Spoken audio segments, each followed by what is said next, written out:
Hello, എല്ലാ കൂട്ടുകാർക്കും daily current അഫയേഴ്സിൻ്റെ പുതിയ ഒരു ക്ലാസ്സിലേക്ക് സ്വാഗതം. നമ്മളിന്ന് പഠിക്കുന്നത് 2024 ഡിസംബർ 21 കറണ്ട് അഫയേഴ്സ് ചോദ്യങ്ങളാണ്. ഒന്നാമത്തെ ചോദ്യം, വിദ്യാഭ്യാസ സ്ഥാപനങ്ങൾക്ക് ദേശീയ തലത്തിൽ റാങ്കിംഗ് മാതൃകയിൽ കേരളത്തിൽ ഏർപ്പെടുത്തിയ സർവകലാശാല റാങ്കിങ്ങിൽ 2024 ഒന്നാമതെത്തിയ യൂണിവേഴ്സിറ്റി ഏതാണ്? കുസാറ്റ് യൂണിവേഴ്സിറ്റിയാണ്. വിദ്യാഭ്യാസ സ്ഥാപനങ്ങൾക്ക് ദേശീയ തലത്തിൽ റാങ്കിംഗ് മാതൃകയിൽ കേരളത്തിൽ ഏർപ്പെടുത്തിയ സർവകലാശാല റാങ്കിങ്ങിൽ 2024 ഒന്നാമതെത്തിയ യൂണിവേഴ്സിറ്റി കുസാറ്റ് യൂണിവേഴ്സിറ്റിയാണ്. മികച്ച എഞ്ചിനീയറിംഗ് കോളേജ് തിരുവനന്തപുരം എഞ്ചിനീയറിംഗ് കോളേജും മികച്ച arts and science college Thiruvananthapuram university കോളേജുമാണ്. അടുത്ത ചോദ്യം, ഇന്ത്യൻ സൂപ്പർ ലീഗിലെ ആദ്യ മലയാളി മുഖ്യ പരിശീലകൻ ഷമീൽ ചെമ്പകത്താണ്. ഇന്ത്യയിലെ സൂപ്പർ ലീഗിലെ ആദ്യ മലയാളി മുഖ്യ പരിശീലകൻ ഷമീൽ ചെമ്പകത്താണ്. അടുത്ത ചോദ്യം, അന്താരാഷ്ട്ര ഫുട്ബോൾ സംഘടനയുടെ പുതിയ റാങ്കിങ്ങിൽ ഇന്ത്യയുടെ സ്ഥാനം. അന്താരാഷ്ട്ര ഫുട്ബോൾ സംഘടനയുടെ പുതിയ റാങ്കിങ്ങിൽ ഇന്ത്യയുടെ സ്ഥാനം 126. അടുത്ത ചോദ്യം, ഒരു കലണ്ടർ വർഷത്തിൽ 4 ഏകദിന സെഞ്ചുറികൾ നേടുന്ന ആദ്യ വനിതാ ക്രിക്കറ്റ് താരം സ്മൃതി മന്ദാനയാണ്.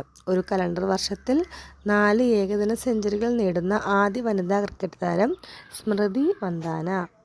അടുത്ത ചോദ്യം, ലൈഫ് ഭവന പദ്ധതിയിലൂടെ ലഭിക്കുന്ന വീടുകൾ വിൽക്കുന്നതിനോ കൈമാറ്റം ചെയ്യുന്നതിനോ ഉള്ള കാലാവധി എത്ര വർഷമായിട്ടാണ് ഉയർത്തിയിരിക്കുന്നത്?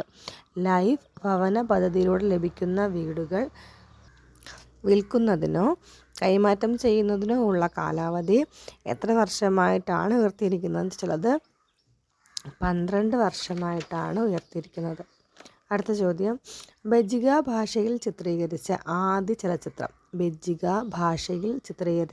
ചലച്ചിത്രം ആജൂറാണ്. അടുത്ത ചോദ്യം, ഡൽഹിയിൽ നടന്ന 20ാമത് ഏഷ്യൻ വനിതാ ഹാൻഡ്ബോൾ ചാമ്പ്യൻഷിപ്പ് കിരീട ജേതാക്കളാരാണ്? ഡൽഹിയിൽ നടന്ന 20ാമത് ഏഷ്യൻ വനിതാ ഹാൻഡ്ബോൾ ചാമ്പ്യൻഷിപ്പ് കിരീട ജേതാക്കൾ ജപ്പാൻ. അടുത്ത ചോദ്യം, 38ാമത് ദേശീയ ഗെയിംസിൻ്റെ ചിഹ്നത്തിൻ്റെ പേരെന്താണ്? 38ാമത് ദേശീയ ഗെയിംസിൻ്റെ ചിഹ്നത്തിൻ്റെ പേര് മൗളി എന്നാണ്.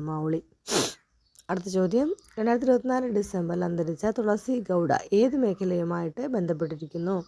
2024 ഡിസംബറിൽ അന്തരിച്ച തുളസി ഗൗഡ ഏത് മേഖലയുമായി ബന്ധപ്പെട്ടിരിക്കുന്നു ചോദിച്ചാൽ പരിസ്ഥിതി പ്രവർത്തകയായിരുന്നു. അടുത്ത ചോദ്യം, ഖോ ലോകകപ്പ് 2025 നടക്കുന്നത് എവിടെയാണ്? ഖോ ലോകകപ്പ് 2025 നടക്കുന്നത് എവിടെയാണ്? 2025 ജനുവരി 13 മുതൽ 19 വരെ ന്യൂഡൽഹിയിലെ ഇന്ദിരാഗാന്ധി ഇൻഡോർ സ്റ്റേഡിയത്തിലും നോയിഡ ഇൻഡോർ സ്റ്റേഡിയത്തിലും നടക്കുന്നത്. Okay, thank you.